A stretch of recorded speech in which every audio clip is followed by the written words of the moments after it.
Chapitre 4. Preuve de l'existence du Créateur. Maintenant qu'il est prouvé que le monde est contingent et qu'il a eu un commencement, il s'ensuit que le contingent peut exister ou ne pas exister, et que quel que soit le moment où il se produit, il aurait pu se produire à un moment antérieur, que l'existence du contingent aurait pu être retardée de plusieurs heures au-delà de ce moment.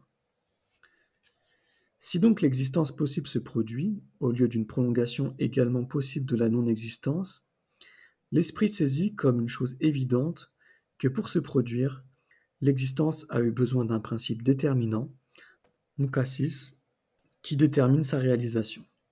C'est là une chose qui apparaît nécessairement sans qu'il y ait besoin de faire des distinctions ou d'employer le raisonnement.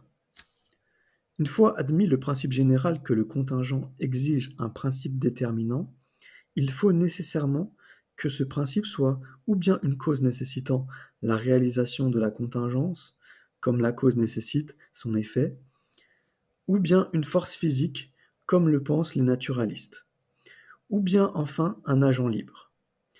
Or, il est faux que ce principe déterminant agisse à la manière d'une cause. La cause, en effet, nécessite son effet d'une façon simultanée.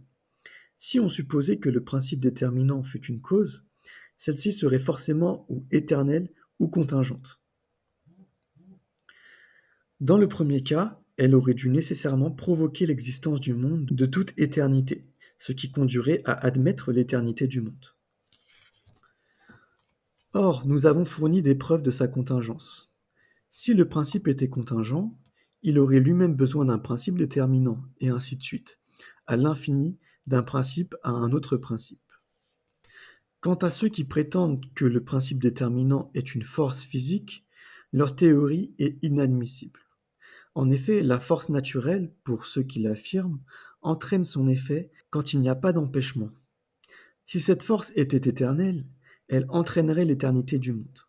Si au contraire elle était contingente, elle aurait elle-même besoin d'un principe déterminant. Ceci est suffisant comme réfutation des théories ci-dessus. Peut-être reviendrons-nous encore sur la réfutation de la doctrine des naturalistes.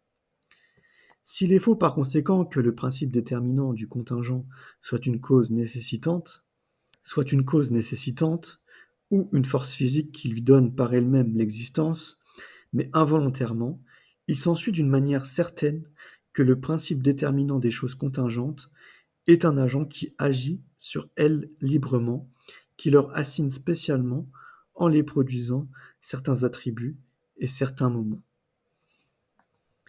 Après s'être rendu compte de la contingence du monde et s'être convaincu que le monde a un auteur, l'homme intelligent a le devoir d'examiner trois questions. L'une concernant les attributs nécessaires de Dieu, la seconde concernant ce qui est impossible en lui, la troisième concernant ce qui est facultatif dans ses décisions. L'exposé de ces questions fondamentales épuisera la théorie des règles de la foi.